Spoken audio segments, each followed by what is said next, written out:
تاجیکستان با نام رسمی جمهوری تاجیکستان. همه ما کم و بیش در مورد این کشور میدانیم. این که یکی از 3 کشور فارسی زبان دنیاست که مردمش فارسی یا دری را با الفبای روسی می نویسند و در مورد موقعیت آن که در آسیای مرکزی قرار دارد. شاید اطلاعاتمون فقط در همین حد باشد.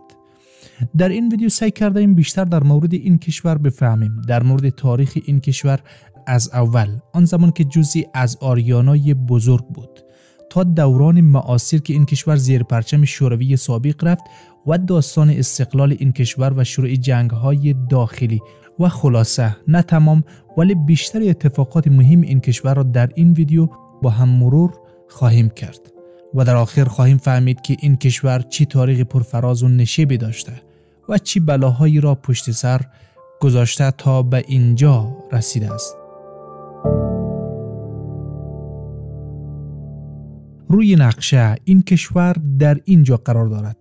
با افغانستان از جنوب، ازبکستان از غرب، قرقیزستان از شمال و جمهوری خلق چین از شرق مرز مشترک دارد.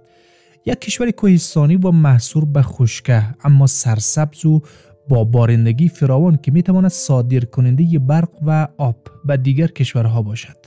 وسعت این کشور 143100 کیلومتر مربع گفته شده که در لیست بزرگترین کشورها در جایگاه 95 قرار می گیرد. همچنین این کشور دارای رودهای بسیار است، رودهایی که طولشان از 10 کیلومتر شروع تا 1000 کیلومتر هم می رسد، مثل سیر دریا، آمو دریا، رودخانه زرافشان، رودخانه مرغاب و سرخاب و کافرنهان و غیره. جمعیت این کشور تقریباً 10 میلیون نفر تخمین زده شده. واحد پول آن سامانی است و شعار آن استقلال، آزادی، وطن می باشد. نظام حکومتی تاجیکستان ریاستی است که از 4 ولایت تشکیل شده است. پایتخت آن شهر دوشنبه. چرا این شهر دوشنبه نام گرفته؟ دلیل نامگذاریش این بوده که در گذشته ها در این محل دوشنبه بازار برگزار می شده است. اکثریت 10 میلیون جمعیت تاجیکستان را تاجیک ها تشکیل می دهند که به زبان فارسی تاجیکی سخن می گویند. بسیاری از تاجیکستانی ها به زبان روسی نیز به مثابه زبان دوم تسلط دارند. ولایت خودمختار کوهستان بدخشان علیرغم جمعیت پراکنده‌اش دارای مردمانی با تنوع گویش‌های متفاوت است. گویش‌های همچون روشنی، شونانی، اشکاشمی و وخی. حدود 93% تاجیکستان را رشته کوه‌های بلند منشعب از تیانشان، پامیر و آلای در بر گرفته است. این کشور دارای یک اقتصاد گذر است که شدیداً به کمک‌های مالی و تولیدات آلومینیوم و پنبه وابسته است. واژه تاجیکستان به معنای سرزمین تاجیک است و از 2 بخش تاجیک و ستان تشکیل شده که پسوند ستان در زبان فارسی به معنای جایگاه یا کشور است و تاجیک نام این قبیله مستقر در این سرزمین در پیش از دوران اسلام است. خب به اندازه کافی در مورد این کشور فهمیدیم. حال برویم در دل تاریخ و تاریخ این کشور را از اول با هم مرور کنیم و ببینیم چی شد که تاجیکستان شد تاجیکستان.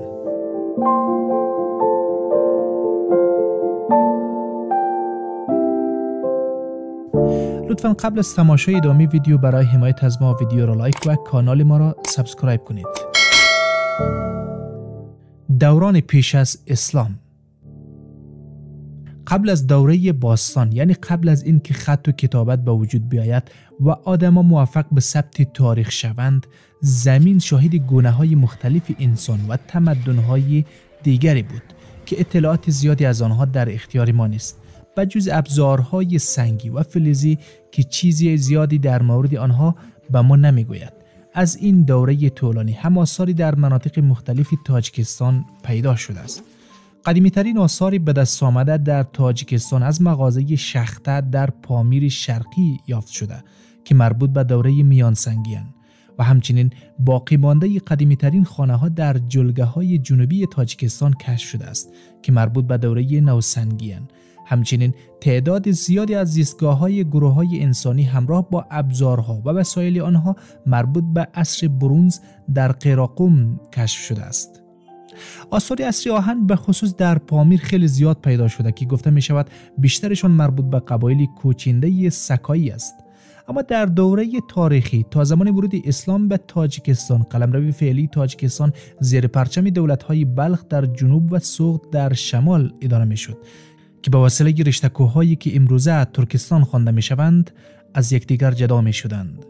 نخستین معلومات ما در مورد بلخ و سوغد از سنگ نوشته داریوش بزرگ در بیستون به دست آمده که بر اساس این منبع بلخ و سوغد در آن روزگار از قلمروهای خراجگذار امپراتوری هخامنشی بودند. از این روزگار در قبادیان واقع در کافرنهان سفلا آثاری به دست آمده است، از جمله قلعه میر در نزدیکی روستای ناصر خسرو که شامل یک خانه گلین است، خزانه جیهون نیست که در اواخر قرن 19 میلادی به دست گنجیابان ظاهراً در تخت سنگین یافت شده است، شامل اشیای طلا و نقره سکایی متأثر از فرهنگ و هنر هخامنشی است. پس از شاهنشاهی هخامنشیان، اسکندر مقدونی در سال 329 پیش از میلاد به آن سوی جیهون و سیهون لشکرکشی کرد که جنگ‌های آن چندین سال به درازا کشید. در دفع مقدونیان، اسپنتمان سردار سوغدی از خود رشادت‌ها نشان داد. سلوکوس یکم جانشین اسکندر در متصرفات شرقی او آپامات دختر اسپنتمان را به عقد خود درآورد و فرزندشان آنتیوخوس پس از پدر به سلطنت ایران و سوریه رسید. پس از اسکندر تاجیکستان بخشی از دولت یونانی بلخ شد. تاجیکستان شمالی یعنی شهرهای خوجند و پنجکند بخشی از سوغد شدند. مجموعی از دولت شهرهایی که توسط سکاها و قبایل کوچنشین یوئچی یا کوشانیان در حدود سال 150 پیش از میلاد اداره می شدند. جاده ابریشم از میان این منطقه می گذشت و روابط اقتصادی پایداری بین دولت یونانی بلخ و امپراتوری هان در چین به وجود آمد. کوشانیان در قرن اول میلادی بر بلخ مسلط شدند و تسلط خود را تا قرن چهارم میلادی حفظ کردند. در قلمرو کوشانیان افزون بر دین مزدیسنا که از دیرباز در آنجا رایج بود، آیین‌های مانوی و بودایی نیز رواج داشت. آیین بودا از جانب کانشکا سومین زمامدار این سلسله حمایت می‌شد و فراوانی آثار بودایی در دو طرف جیهون گواه بر تأثیر و نفوذ فرهنگ هندی و بودایی بر این مناطق است. لازم به ذکر است که در رابطه با امپراتوری و تمدن کوشانیان ما قبلا ویدیو ساخته ایم. اگر علاقه‌مند بودید لینکش را آن بالا میگذارم، میتوانید تشریف ببرید و ببینید. خلاصه در اواخر قرن چهارم میلادی باختر و تخارستان از قلمرو دولت کوشانی به تصرف ساسانیان درآمد. در نیمه‌های قرن ششم میلادی اقوام ترک بیابانگرد رفته به آسیای مرکزی آمدند و با ساسانیان درگیر شدند. در این زمان سرزمین‌های فعلی تاجیکستان جنوبی، ازبکستان و ترکمنستان در تصرف ایران ساسانی و نواحی شمالی در دست ترک‌ها بود. این تازه‌واریدها رفته با فارسی زبان‌ها یکجا شدند و خلاص آنها را بین خود منحل ساختند. در واسط قرن ششم میلادی هپتالیان را مغلوب کردند و دولت پهناور اما نامتمرکز را به وجود آوردند که بعدها ماوراءالنهر و از جمله شهرهای سوغد را تابع خود ساختند. در آستانه حمله اعراب، سوغد و بلخ دو کانون مهم تمدن بودند.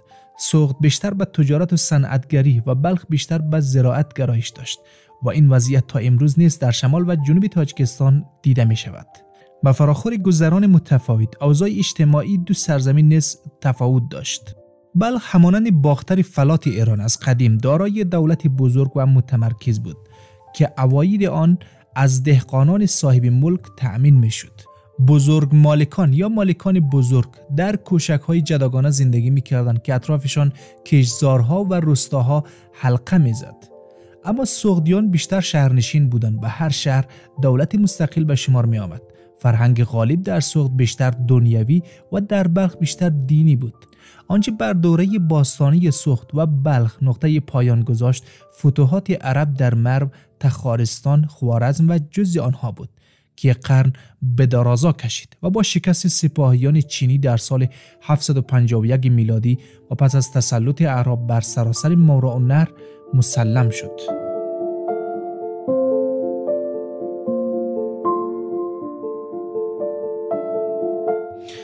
دوران پس از اسلام، مسلمانان حدوداً از سال 50 تا اوایل دهه 130 میلادی مهمترین ولایت این منطقه را فتح کردند و اسلام کم کم در میان مردم نفوذ پیدا کرد. در قرنهای سوم و چهارم قمری ماوراءالنهر شاهد شکوه و بالندگی فرهنگ و تمدن و رواج مجدد بازرگانی و صنعتگری بود. جغرافیانویسان آن روزگار ماوراءالنهر را در جمله آبادترین سرزمین‌های اسلامی توصیف کردند. کاوش‌های باستانشناسی نیز از رشد و توسعه شهرها و افزایش بی‌سابقه جمعیت در آن دوران حکایت می‌کند. دوره سامانی که با نوزایی فرهنگی ماوراءالنهر و خراسان همراه بود، از نظر تاریخ‌نگاران معاصر تاجیک آخرین مرحله شکلگیری قوم تاجیک به شمار می‌آید. اهمیت این دوره بیشتر به دلیل ظهور زبان ادبی فارسی دری است که در نهایت شالوده ملیت تاجیکان آسیای مرکزی و علت وجودی جمهوری تاجیکستان شد. با فراگیر شدن فارسی دری در جایگاه زبان ارتباطی اقوام آریایی، زبانهای سغدی، بلخی و خوارزمی به تدریج رنگ باختند و فرهنگ‌های محلی نیز در فرهنگ پهناوری که ادب فارسی جلوه‌گاهش بود آمیخت. در فاصله 261 تا 389 هجری قمری تاجیکستان بخشی از قلمرو سامانیان بود تا اینکه ترکان قراخانی با تصرف بخارا سامانیان را سرنگون کردند و بر آسیای مرکزی مسلط شدند. در نیمه دوم قرن پنجم ترکان سلجوقی با هجوم به آسیای مرکزی قراخانیان را خراجگزار خود کردند.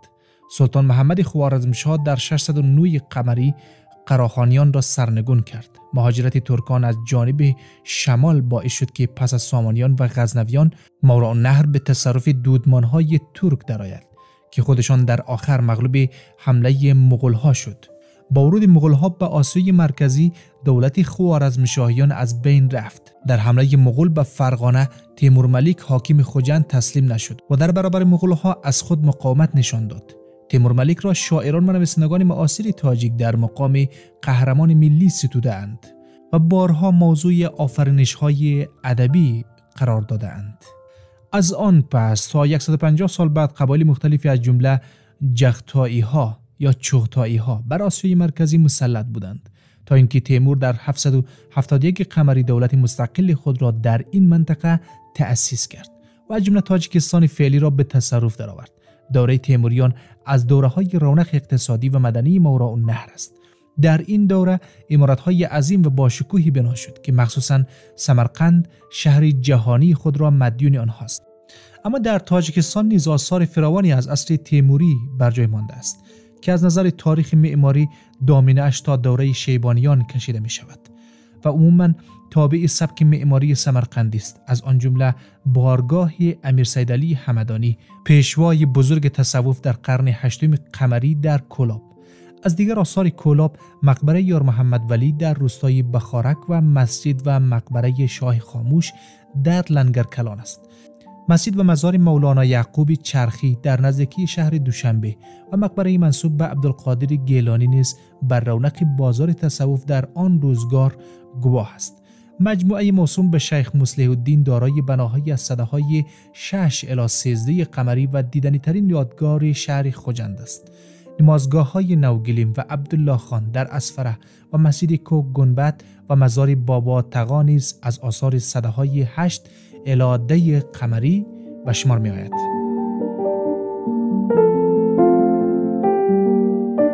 قرنهای 4 الی 7 قمری عصر بالندگی معماری ماوراءالنهر است و تاجیکستان هم از آثار این دوره بی بهره نیست. بیشتر این آثار آرامگاه‌های پیشوایان دین و امیران است. از آن جمله آرامگاه خواجه مشهد، طلا حلاجی، خواجه سرباز، خواجه دربوت و آقمزار در شهر توس، مزار محمد بشارات در پنجکند، مقبره خواجه نقشران در نزدیکی ریگر، مقبره امیر حمزه و مزار چارکوه در اسفره و آرامگاه حضرت شاه در اوراتپه برخی از این آثار حالت نیمه ویرانه دارند. 2 محراب از دهکده‌های اشت و اسکادر که در موزیم بهزاد شهر دوشنبه محفوظ است از نمونه‌های عالی گچبری روزگار سامانیان است. نامی‌ترین بنای دوره سامانی آرامگاهی منسوب به نصر ابن احمد در بخارا است که اگرچه از قلمرو تاجیکستان بیرون مانده اما تاجیکان آن را از یادگارهای تاریخی خود می‌شمارند. دولت تیموریان در اوایل قرن دهم قمری با حمله ازبک‌های شیبانی از میان رفت. با چیرگی ازبکان در اوایل قرن دهم قمری یا 16 میلادی در ترکیب قومی ماوراءالنهر به سرعت رو به تغییر و دیگرگونی نهاد که در نتیجه بعدها زمینه‌ساز ایجاد جمهوری‌های شوروی بر اساس تقسیمات زبانی گشت. در دوره حکومت خانات شیبانی و هشترخانی در بخارا بسیاری از اراضی جمهوری ازبکستان کنونی به تصرف ایالات ازبک درآمد و زبان ترکی جغتایی در روستاهای فارسی زبان رو به پیشرفت نهاد. در 1007 قمری ازبک‌های هشترخانی جای شیبانیان را گرفتند. در 1153 قمری نادرشاه افشار بخارا را تصرف کرد و هشترخانیان تا 1160 قمری که نادرشاه کشته شد خراجگزار ایران بودند. در 1153 قمری محمد رحیم بی ابوالفیض خان هشترخانی را به قتل رساند و پایه‌گذار سلسله منغیت در بخارا شد. بخش‌های مرکزی و جنوبی تاجیکستان کنونی جزئی از امارت بخارا و بخش‌های شمالی آن عمدتاً در تصرف امارت خوقند بود. امیرنشین بخارا در عهد منغیتیان حکومتی نسبتاً متمرکزی بود. بخارای شرقی که تقریباً منطبق با نواحی جنوبی و مرکزی تاجیکستان کنونی است، بگنشین‌های نیمه مستقل قبادیان، حصار، دروازه، قراتگین، بلجوان، قرغانتپه و کولاب را شامل می‌شد. گرفتن مالیات سنگین به خصوص از توابع شرقی شورش‌هایی را بر ضد امرای محلی دامن زد که مشهورترین آنها شورش واسع در 13/2 قمری و یا 1885 میلادی در کولاب و بلجوان با عنوان نمادی از ستمستیزی و استقلال خواهی کوهنشینان تاجیک در کتاب‌های تاریخ تاجیکستان بازتاب یافته است. نام واسع را امروزه بر بخشی از ناحیه کولاب گذاشتند و شورش او موضوع اپرای معروف شده است. از سده‌های 11 تا 13 قمری چند یادگار معماری در خاک تاجیکستان بر جای مانده است که از لحاظ سبک عموماً تابع سبک معماری بخارا و هم نمایانگر دوره انحطاط معماری ماوراءالنهر است. در حصار مجموعه‌ای از بناهای تاریخی در ممنوعگاه تاریخ و مدنیت قلعه حصار نگهداری می شود که دارای آثار فراوان از قرن سوم پیش از میلاد به بعد است. دروازه قلعه ارگ بخارا را به یاد می آورد که شاخص معماری قرن 12 قمری است. در نزدیکی قلعه دو مدرسه به نام‌های کهنه و نو و کمی دورتر آرامگاه مخدوم اعظم و مسجد سنگین همه از آثار همین دور است. مدرسه میرعالم دادخواه در پنجکند، مقبره خال بایقرا در خاور شهر دوشنبه، مزار ملا اکرم در کولاب، مدرسه های میر رجب دادخواه و آیم و آرامگاه لنگر بالا در کانبادام، مسجد چارباغ در خوجند و مدرسه های نمازگاه و رستنبک در اوراتپه و از دیگر آثار قابل ذکر در تاجیکستان است.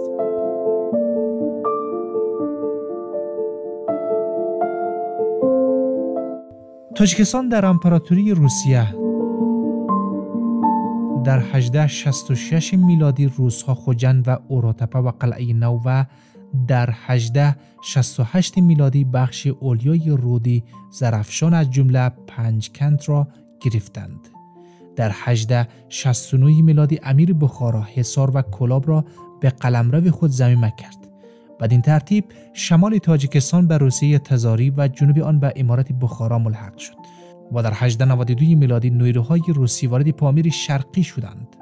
در 1895 میلادی هیئت مشترک انگلستان و روسیه مرزهای آسیای مرکزی را از جمله در پامیر تعیین کردند.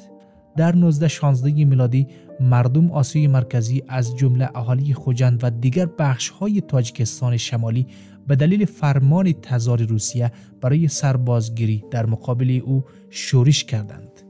پس از جنگ جهانی اول تغییرات زیادی در آنجا به وجود آمد ولی سطح زندگی مردم پایین باقی ماند. در این دوره مبارزه با دین و مذهب منجر به تعطیلی بیشتر مساجد و مدارس دینی گردید. از سال 1927 میلادی تغییر تدریجی خط از فارسی به الفبای لاتینی آغاز شد تا اینکه در 1929 میلادی خط لاتینی رسمیت یافت و در 1940 میلادی الفبای سیریلیک جای آن را گرفت. تا امروز تاجیک ها فارسی دری را با الفبای سیریلیک می نویسند. در دهه اول حکومت شوروی بسیاری از آنهایی که از حاکمیت شوروی بر تاجیکستان ناراضی بودند یا در قیام باسماچیان مبارزه مسلحانه کرده بودند راهی شمال افغانستان شدند. در فاصله 1927 میلادی تا 1931 میلادی استالین با متهم کردن رهبران حزب کمونیست تاجیکستان به ملیگرایی و خیانت که آن را ناشی از تماس این رهبران با بریتانیا می‌دانست، بسیاری از آنان را برکنار کرد و تا 1935 میلادی حدود 66% از رهبران برجسته حزب که در اواخر دهه 1930 میلادی به مقامات حزبی رسیده بودند برکنار شدند. در محاکماتی که در سال 1937 میلادی برگزار شد، رئیس جمهور و دبیر شورای مرکزی و رئیس کنگره خلق از حزب کمونیست تاجیکستان اخراج و با چند رهبر دیگر اعدام شدند. در دوره سرکوب‌های دهه 13 خورشیدی یا 1930 میلادی تقریباً تمامی مقامات تاجیک در حکومت تاجیکستان جای خود را به روس‌ها دادند. در دوره شوروی قدرت در دست خوجندی‌ها و متحدان کلابی آنها بود. از دهه 1350 خورشیدی و یا 1970 میلادی کم کم باورهای اسلامی در میان مردم تاجیکستان رشد یافت. از جمله در 1978 میلادی شورش بر ضد روس‌ها به پا شد که 13,000 نفر در آن شرکت داشتند و پس از حمله شوروی به افغانستان شماری از مردم تاجیکستان به علت مخالفت با این حمله بازداشت شدند. با روی کار آمدن گورباچوف در سال 1364 خورشیدی 1985 میلادی در تاجیکستان مثل دیگر جمهوری‌های شوروی مبارزه با فساد آغاز شد. در نتیجه این سیاست رحمان نبیوف که از 1982 میلادی دبیر اول حزب کمونیست تاجیکستان بود به فساد مالی و خیش و قومبازی متهم شد و جای خود را به قهار محکموف داد. در این دوره به تدریج از شدت سانسور کم شده و آزادی بیان به ویژه در مطبوعات بیشتر شد.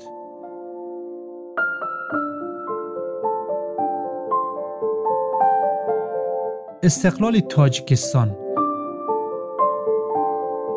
در ماه دلو 1368 خورشیدی یا فبروری 1990 میلادی به دنبال شایعات مبنی بر اسکان آوارگان ارمنی در شهر دوشنبه مردم اعتراض کردند و در نتیجه درگیری آنها و نیروهای پلیس عده‌ای زخمی یا کشته شدند. مردم در تظاهرات خود خواستار اصلاحات اقتصادی و سیاسی، بازگشایی مساجد و احیای فرهنگ ملی خود بودند. به دنبال این درگیری ها فعالیت های حزب رستاخیز و حزب دموکراتیک تاجیکستان و حزب نهضت اسلامی غیر قانونی اعلام شد. در نوامبر 1990 میلادی قهار محکموف بر ریاست جمهوری برگزیده شد. در 31 اوت 1990 میلادی محکموف که با کودتای نظامیان بر ضد گورباچوف مخالفت نکرده بود به دنبال تظاهرات گسترده مردم مجبور به استعفا شد. در 9 سپتامبر شورای عالی تاجیکستان به استقلال تاجیکستان رأی داد. قدرالدین اصلانوف رئیس شورای عالی و کفیل ریاست جمهوری فعالیت حزب کمونیست را ممنوع و دارایی آن را ملی کرد. اما شورای عالی که اکثر نمایندگان آن کمونیست بودند اصلانوف را برکنار و نبیوف را جانشین وی کرد و ممنوعیت فعالیت حزب کمونیست را لغو نمود. در 6 اکتبر شورای عالی در نتیجه فشار مخالفان فعالیت حزب کمونیست را به حال تعلیق درآورد و فعالیت حزب نهضت اسلامی را آزاد اعلام کرد.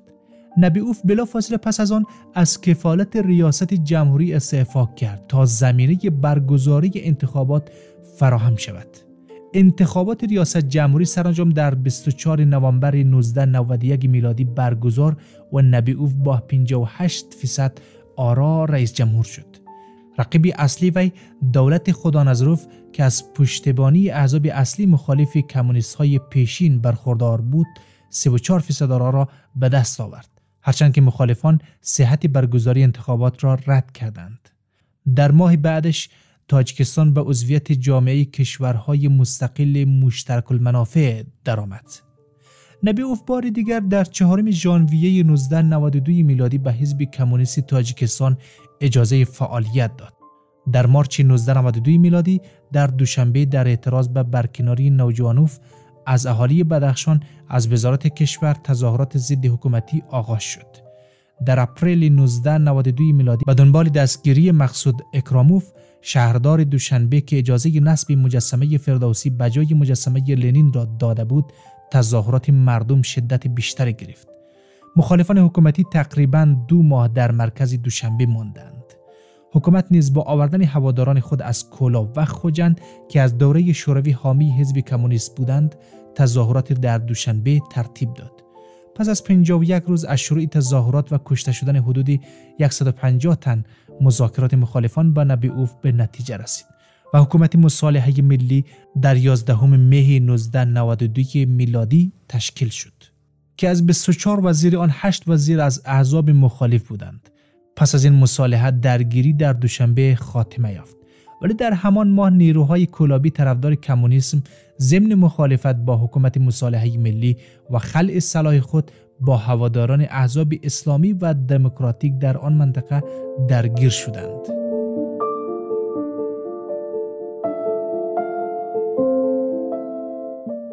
جنگ داخلی تاجیکستان در اواخر مه 1992 میلادی شبه نظامیان جبهه خلق تاجیک به فرماندهی سنگک سفروف که پس از 23 سال زندان به جرم اعمال جنایی آزاد شده بود، از کولاب به قرغانتپه، پایگاهی اصلی احزاب اسلامی و دموکراتیک حمله کردند. کولابی‌ها ادعا می‌کردند که مخالفان از گروه‌های اسلامی افغانستان به ویژه حزب اسلامی گلبدین حکمتیار اسلحه می‌گیرند و در پایگاه این حزب آموزش می‌بینند. اتحاد دموکراتیک اسلامی نیز ادعا می‌کرد که نیروهای نظامی روسیه مستقر در تاجیکستان شبه نظامیان طرفدار حکومت را مسلح می‌کنند. در اواخر اوت 1992 میلادی شبه نظامیان کولابی صدها تن را در قرغانتپه کشتند. مظاهره کنندگان مخالف حکومت با ورود به کاخ ریاست جمهوری 35 تن از مقامات را گروگان گرفتند. در نتیجه فشار مخالفان، نبیوف در 7 سپتامبر مجبور به استعفا گردید و اکبرشاه اسکندروف رئیس شورای عالی چوکی ریاست جمهوری را عهدهدار شد و عبدالملک عبدالله جانوف از خوجند را به نخست وزیری انتخاب کرد. در 27 سپتامبر کولابی‌ها با تصرف قرغانتپه موجب فرار هزاران تن به دوشنبه شدند. اسکندروف که در پایان دادن به جنگ داخلی شکست خورده بود، مجبور شد برگزاری نشست شورای عالی را در خوجند بپذیرد. از این رو در 10 نوامبر 1992 میلادی به همراه دولت خود استعفا کرد. نشست فوق‌العاده 2 هفته‌ای شورای عالی که کمونیست‌ها در آن بیشترین سهم را داشتند، امام علی رحمانوف از کولاب را به ریاست کشور و عبدالملک عبدالله جانوف را به نخست وزیری برگزید. در حکومت جدید وابستگان به احزاب اسلامی و دموکراتیک مناصب خود را از دست دادند و بیشتر وزرای جدید نیز کولابی بودند. شورای عالی همچنین با ادغام کولاب و قرغانتپه ولایت جدید ختلان را ایجاد کرد تا اطمینان یابد که جنوب کشور را نیروهای کولابی طرفدار کمونیسم اداره می‌کنند. در دسامبر 1992 میلادی نیروهای وفادار به حکومت جدید و شبه نظامیان کولابی حصاری دوشنبه را تصرف کردند و صدها تن از شبه نظامیان هوادار گروه‌های اسلامی و دموکراتیک را کشتند و در پایتخت و جنوب کشور به ویژه نسبت به مردم غرم از پایگاه‌های اصلی نیروهای اسلامی و دموکراتیک و بدخشان قساوت و بیرحمی زیادی به خرج دادند. در همین ماه به درخواست امام علی رحمانوف نیروهای ارتش روسیه و ازبکستان وارد تاجیکستان شدند و در سرکوب نیروهای مخالف به حکومت تاجیکستان کمک کردند. در مارچ 1993 میلادی حکومت اختیار بخش اعظم کشور و از جمله غرم را به دست گرفت. در نتیجه این درگیری‌ها حدود 50,000 تن کشته شدند، هرچند که برخی شمار کشتگان جنگ داخلی را تا 100,000 تن برآورد کردند. شمار زیادی از روس‌ها و غیر بومیان تاجیکستان را ترک کردند و در داخل کشور حدود 800,000 تن جابجا شدند که این بزرگترین جابجایی جمعیت در آسیای مرکزی از زمان اشتراکی کردن اراضی در دهه 1930 میلادی بود. ضمناً چند شهر و شمار زیادی روستا و کشتزار و کارخانه به کلی تخریب شد که واقعاً فاجعه تمام عیار بود. بر صورت در دسامبر 1992 میلادی و ژانویه 1993 میلادی حدود 60,000 تن در پی حملات کولابی‌ها به افغانستان فرار کردند. از جمله قاضی اکبر تورجانزاده، بالاترین مقام مذهبی تاجیکستان که حکومت او را به تلاش برای برقراری دولت اسلامی متهم کرده بود، در فوریه 1993 میلادی فتح الله شریف زاده به جای وی مفتی تاجیکستان شد که او نیز در ژانویه 1996 میلادی به دست افراد ناشناسی کشته شد. جنگ داخلی تاجیکستان در 1993 میلادی تا حد زیادی آرام شد، ولی درگیری‌ها با شدت کمتری تا چند سال بعد ادامه یافت. در ژوئن 1993 میلادی دیوان عالی رسما فعالیت حزب نهضت اسلامی تاجیکستان، سازمان لعل بدخشان، سازمان رستاخیز و حزب دموکراتیک تاجیکستان را غیر قانونی اعلام کرد و عملاً تنها حزب کمونیست تاجیکستان را قانونی دانست. در دسامبر 1993 میلادی در نتیجه اختلاف کلابی‌ها و خوجندی‌ها عبدالله جانوف از نخست وزیری استعفا کرد. مذاکرات صلح میان حکومت و مخالفانش از اپریل 1994 میلادی در مسکو تحت نظارت سازمان ملل و در حضور نمایندگانی از ایران، پاکستان، روسیه و ایالات متحده آمریکا آغاز شد.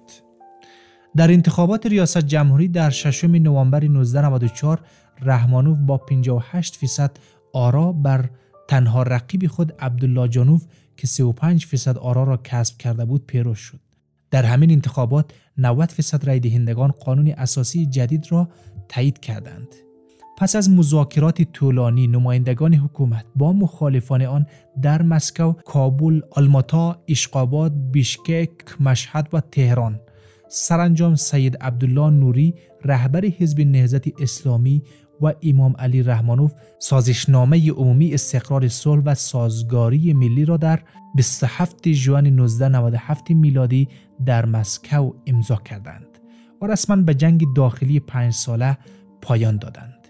به دنبال آن شبه نظامیان مخالف حکومت عفو شدند و به آنها اجازه بازگشت به کشور داده شد و بسیاری از این شبه نظامیان مورد بخشش قرار گرفتند.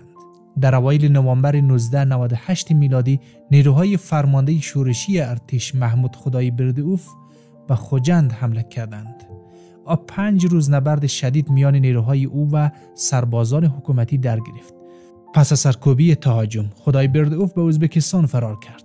رحمانوف چند تن از جمله عبدالله جانوف نخست وزیر سابق و دوستوف معاون پیشین رئیس جمهور را از محرکان این واقعه اعلام کرد و همچنین اسلام کریموف رئیس جمهوری ازبکستان را به دست داشتن در این توطئه متهم کرد.